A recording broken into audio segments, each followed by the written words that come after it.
Merci d'écouter l'Office de radio et télévision du Mali. Il est 7h à Bamako.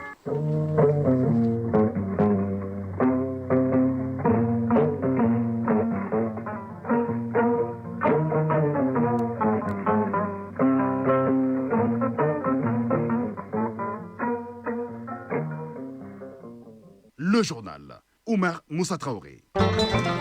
Mercredi 29 octobre 2025, bonjour et bienvenue. Ciel dégagé sur Bamako, il fera un peu plus chaud aujourd'hui, avec 39 degrés attendus comme température maximale au cours de la journée. Le mercure ne devrait pas descendre sous la barre des 20 degrés affichés en ce moment.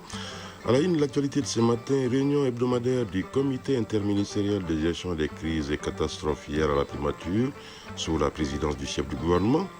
La réunion a procédé à un constat d'étape des activités menées au cours de la semaine. Occasion pour le Premier ministre Abdoulaye Maïga d'inviter les membres du comité à mettre les bouchées doubles afin de sortir très rapidement de la crise de carburant. À l'étranger, au Bénin, le leader du principal parti de l'opposition annonce son retrait momentané de la vie politique. Excusez-moi, après avoir été recalé dans la course pour la présidentielle du 12 avril 2026. Après cette décision de l'opposant Renaud Agbudio, une voie royale s'ouvre donc pour la majorité au pouvoir. Et puis chronique de l'environnement, dans le rendez-vous du mercredi, Agibou Koulibaly poursuit avec son dossier consacré à la réduction des risques de catastrophes. Aujourd'hui, l'accent est mis sur la résilience locale. Enfin, en sport, CAN féminine Maroc 2026. Les Aigles dames ont été éliminés hier lors du match retour à Bamako, battu par les Cap-Verdiennes 4-2. La synthèse de l'activité sportive, ce sera avec Ouidrago. Je vous le disais en titre, la réunion hebdomadaire du comité interministériel de gestion des crises et catastrophes s'est tenue hier à la primature sous la présidence du Premier ministre, le général de division Abdoulaye Maïga. La réunion a fait le point des activités menées au cours de la semaine écoulée. Il s'agit entre autres de la fermeture des écoles jusqu'au 10 novembre, de la détermination des stations-service dédiées à certains véhicules ainsi que la mise en place d'un dispositif de traçage des camions-citernes. Le Premier ministre a invité les membres du comité à mettre les bouchées doubles afin de sortir de cette situation. Compte rendu, Mamari Koné et Ali Outouri. À l'ordre du jour de cette réunion du comité interministériel de gestion des crises et catastrophes, le point de la situation et des dernières recommandations en vue de poursuivre en toute sécurité l'approvisionnement du pays en carburant. Le comité s'est réjoui des efforts consentis par le gouvernement et ses partenaires nationaux pour faire face à cette situation exceptionnelle. Le chef du gouvernement a salué le patriotisme économique des opérateurs du secteur des hydrocarbures et a exprimé toute sa satisfaction suite au récent ravitaillement des stations de distribution. Le comité s'est félicité des instructions pertinentes des autorités dédiant certaines stations de distribution aux véhicules de transport en commun comme les Sotraman, les taxis, les bus interurbains, les camions gros porteurs, les tricycles. L'objectif est de favoriser la mobilité des masses et à désengorger les stations-service afin de fluidifier les ravitaillements en carburant des populations. Une attention particulière est accordée aussi aux véhicules d'urgence comme les ambulances, les corbillards, entre autres. La réunion s'est penchée également sur le ravitaillement des capitales régionales, notamment Ségou, Mopti et Koutiala. Des dispositions urgentes sont envisagées pour approvisionner ces régions fortement touchées. La réunion a toutefois déploré certaines pratiques d'éléments des forces de l'ordre qui entravent les efforts en cours. Pour prévenir tout manquement, la police militaire est déployée sur le terrain et a pour consigne de sanctionner tout agent pris en infraction. Le comité interministériel le rappelle aussi que le prix à la pompe reste inchangé et met en garde contre toute spéculation et surenchère. Le Premier ministre, chef du gouvernement, au nom du président de la transition, a réitéré ses chaleureuses félicitations aux femmes, aux pétroliers, aux transporteurs, aux chauffeurs et à l'ensemble des acteurs impliqués dans la gestion de la crise pour la détermination et la mobilisation générale au service exclusif du Mali. Toute autre chose à présent, le secrétaire général du ministère de la Justice, des Droits de l'Homme, Garde des Sceaux, a animé hier une conférence de presse sur le Forum national sur la justice.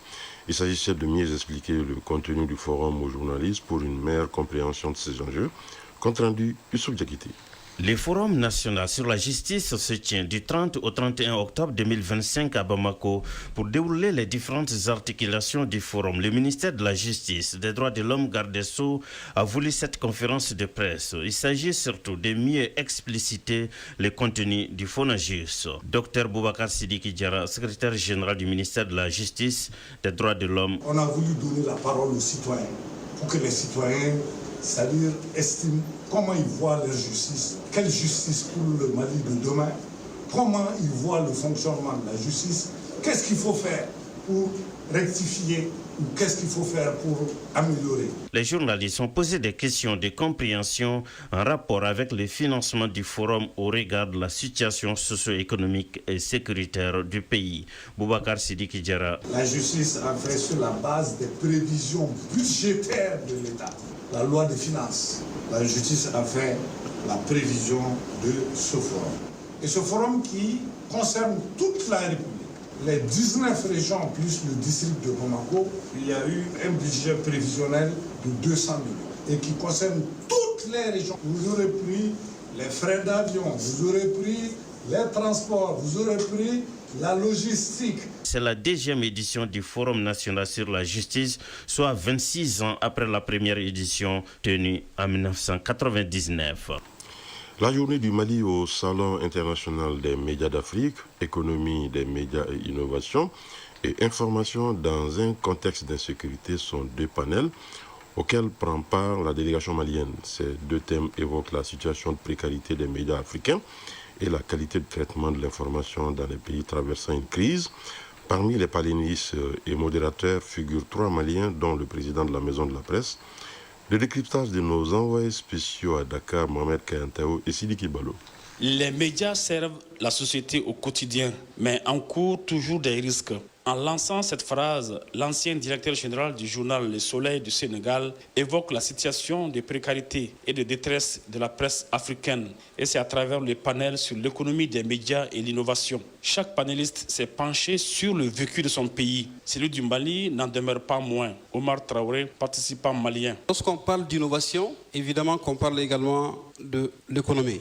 La presse en général, pratiquement africaine, connaît les mêmes réalités. La détresse de la situation, tout le monde la vit au quotidien. Nous, malheureusement, vivons dans la précarité. Parlant de ce panel, la situation du Mali devient une parfaite illustration, car vivant une crise multidimensionnelle depuis des années. Sans embâche, le chef de la délégation malienne a fustigé les mauvais traitements de l'information de certains médias au détriment des pays du Sahel. Bandjougou Dante, président de la Maison de la Presse. Certes, le contexte sécuritaire est compliqué. Les textes qui s'appliquent à ces médias ne sont pas en phase avec la réalité. Il y a eu trop de manipulations chez nous. Trop de manipulations. La manipulation, c'est lorsque des gens que nous avons nourris, entretenus, ne parlent que du mal de chez nous. La manipulation, c'est lorsque des gens ne voient que ce qui est négatif au Mali. Et ils ont appris à connaître cette population et lui faire ce qui lui fait véritablement mal. Ils vont jusqu'à couvrir l'actualité malienne à partir des pays voisins amis, sur du faux. Au cours de ces deux panels, la jeune génération d'hommes des médias est invitée à plus de professionnalisme, car la quête pécuniaire de l'information impacte négativement la qualité et l'indépendance de la profession de journaliste. Dakar, Mohamed Kayantao et Sidiki Balo pour l'ERTM.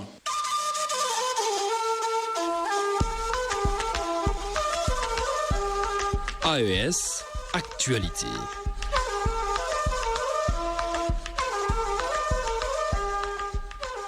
Le premier volet de l'actualité AES va nous permettre de revenir à Bamako, la promotion des secteurs porteurs de l'économie des pays membres de la Confédération AES, enjeux, défis et perspectives. C'est le thème de la deuxième édition des Journées économiques du Burkina Faso. Ces journées qui se tiennent du 29 octobre au 1er novembre à Bamako sont placées sous le haut patronage du président de la transition, le général d'armée Assimi Goïta. Au menu, la cérémonie inaugurale, des expositions et ventes et des rencontres B2B. Une véritable opportunité d'affaires qui sera couplée à la semaine régionale de la culture du Faso. Pour plus de précisions, écoutons Dambélé Julienne Sano, ambassadeur du Burkina Faso au Mali. Elle est interrogée par Tiemogo Konaté.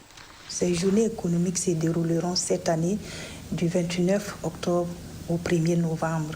Ces journées sont placées sous le haut patronage de son Excellence le général d'armée Assimi Goïta, président de la transition malienne et également président de la Confédération des États du Sahel.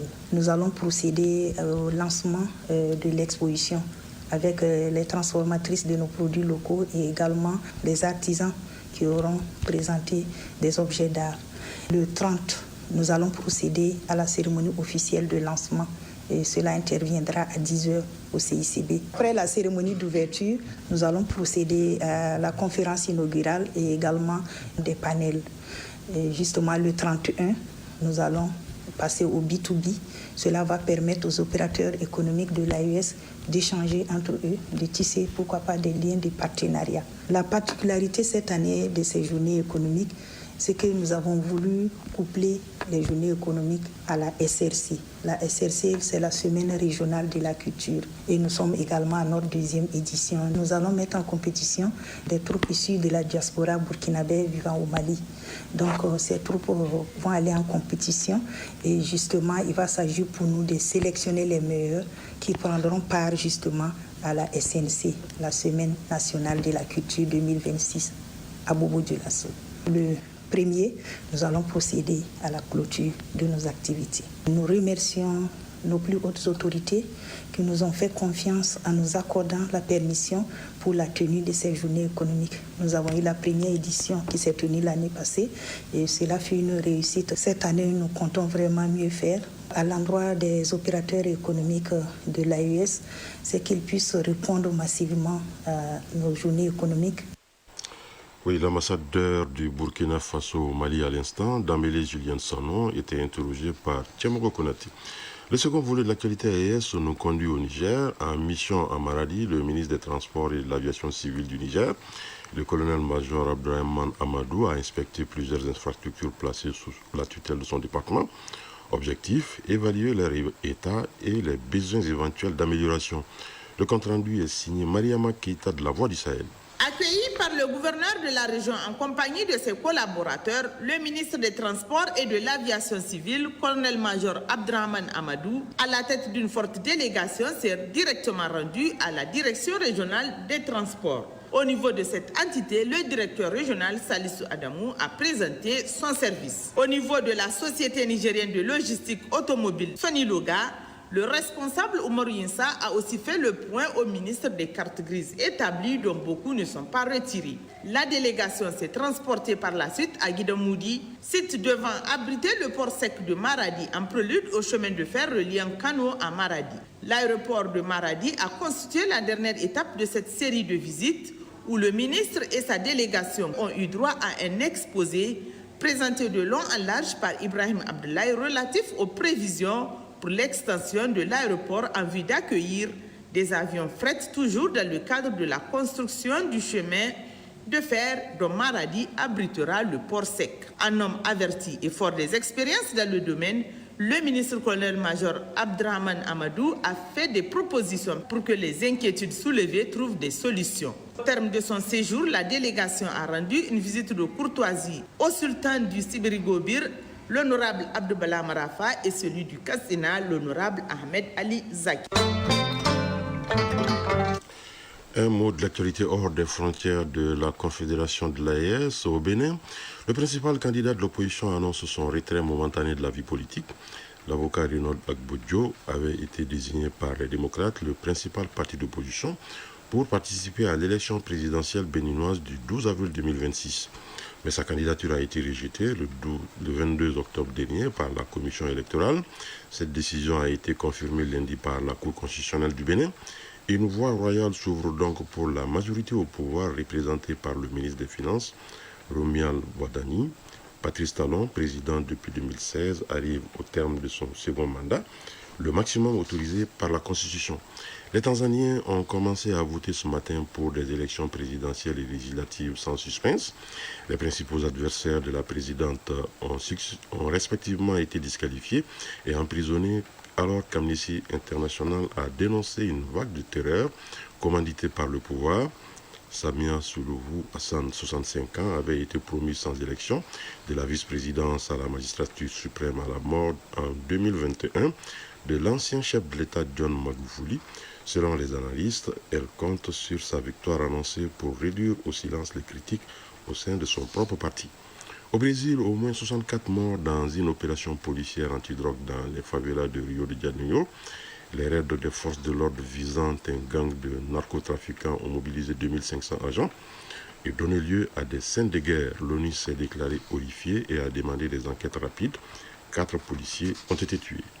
Melissa, l'un des plus puissants ouragans jamais enregistrés dans l'Atlantique, a touché terre en Jamaïque avec des vents de près de 300 km à l'heure. Cet ouragan de catégorie 5, la plus élevée de l'échelle de Saffir-Simpson, pourrait toucher au moins 1,5 million de personnes, a averti la Croix-Rouge.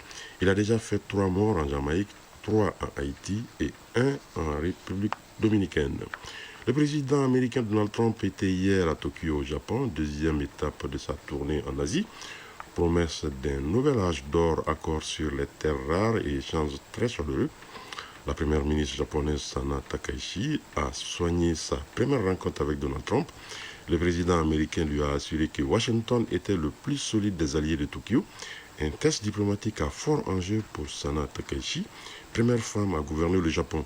Demain aura lieu en Corée du Sud sa rencontre la plus attendue du voyage avec son homologue chinois Xi Jinping, censé sceller un compromis commercial entre les deux puissances. La page sport dans un instant.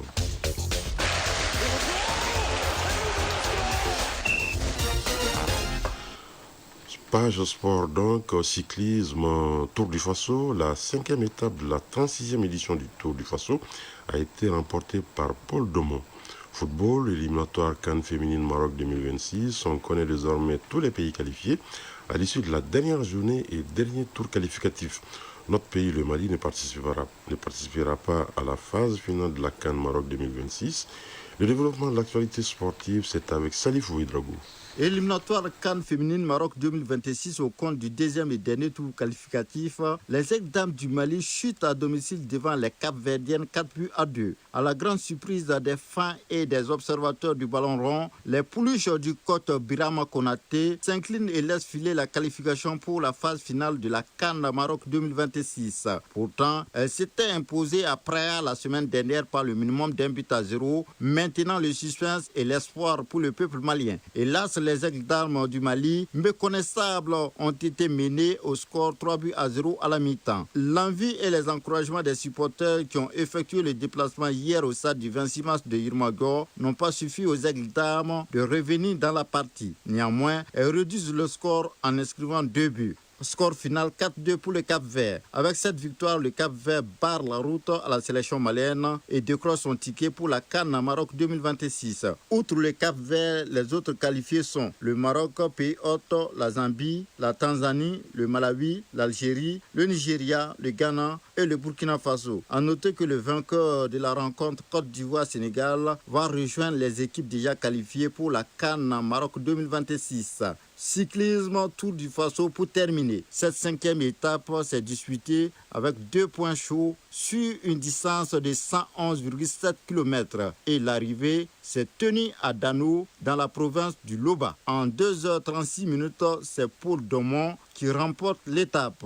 Cette victoire lui permet de conserver le maillot jaune de l'édition. Mieux, il a creusé l'écart qui est désormais de 21 secondes devant le Marocain El Aouni Driss. La 6e étape entre Ouagadougou et Pau, c'est ce mercredi 29 octobre 2025 sur une distance de 144,20 km. Chronique de l'environnement. Cette année, la journée internationale pour la réduction des risques de catastrophes met l'accent sur la résilience locale. La protection civile du Mali appelle les collectivités, les jeunes et les femmes à devenir les premiers acteurs de la prévention. Résilience communautaire et perspective, c'est le sujet de la chronique de l'environnement. C'est une réalisation de Agibou Koulibaly. Chaque année, des millions sont débloqués pour secourir les sinistrés, reconstruire des infrastructures et importer de la nourriture en urgence. C'est pourquoi colonel Cheikh Fantamadi Koné, point focal national réduction des risques et catastrophes, coordinateur du projet Hydromet Mali, estime que la résilience doit commencer dans les communes et les villages. Pour lui, les collectivités territoriales doivent élaborer leurs propres plans locaux de gestion des risques et catastrophes. La protection civile les accompagne à travers la formation, la cartographie des zones à risque et la sensibilisation communautaire. Certaines communes disposent à travers nos partenariats avec des ONG nationales comme AMSOD, des consortiums d'ONG, nous permettent aujourd'hui de dire qu'il y a une grande frange de communes qui possèdent des plans locaux de contingence et des plans de sauvegarde communale qui sont élaborés. Mais force est de reconnaître que ce n'est pas très représentatif en matière de communes. Donc il y a encore beaucoup d'efforts à faire sur ces plans-là. Mettre en place des plans locaux de sauvegarde et des plans de contingence au niveau des communes, de tout l'ensemble des communes à travers des FICAR nous permettrait certainement de relever ces défis-là. Colonel Cheikh Fantamadi Koné, point focal national de réduction des risques et catastrophes, coordinateur du projet Hydromètre en Mali, rappelle également que les jeunes volontaires et les associations locales jouent un rôle essentiel dans la surveillance des zones vulnérables à la transmission des alertes précoces. Le message que j'ai à l'endroit des autorités administratives au niveau des collectivités, c'est de faire de la réduction des risques et catastrophes un des leviers pour le développement. Parce que sans réduction des risques et des catastrophes, tous les efforts de développement peuvent être anéantis en un record de temps. Et donc, il est impératif que tous se mettent dans la dynamique d'abord de connaître les risques, de les identifier, de les réduire au maximum avec des méthodes traditionnelles, avec des méthodes modernes, pour qu'enfin nous puissions protéger davantage les populations, mais aussi les biens et l'environnement. Pour lui, la résilience, c'est l'affaire de tous. Quand une communauté est préparée, elle résiste mieux et sauve des vies. Enfin, le colonel Koné invite les décideurs à faire du financement de la prévention une priorité nationale. Son message est clair, financer la résilience, c'est protéger l'avenir. Un appel fort à la solidarité, à la planification et à la responsabilité partagée. À cette heure passée de 21 minutes à Douila se referme cette édition. La coordination éditoriale a été assurée par Bourama Traoré. À la mise en onde, il y avait Ismaïla Diarra. Merci d'avoir été de notre prochain rendez-vous des infos 13h. Vous retrouverez Aïssata Saliou Maïga. Mais d'ici là, vous allez pouvoir suivre tout à l'heure la page météo avec Soumaïla Sissé, les avis et communiqués avec Doudou Temeli. Retrouvez cette édition sur www.ortm.ml et sur l'ensemble de nos plateformes digitales. La mise en ligne de la présente a été assurée par Badi Touré. Excellente suite de programmes sur l'ORTM.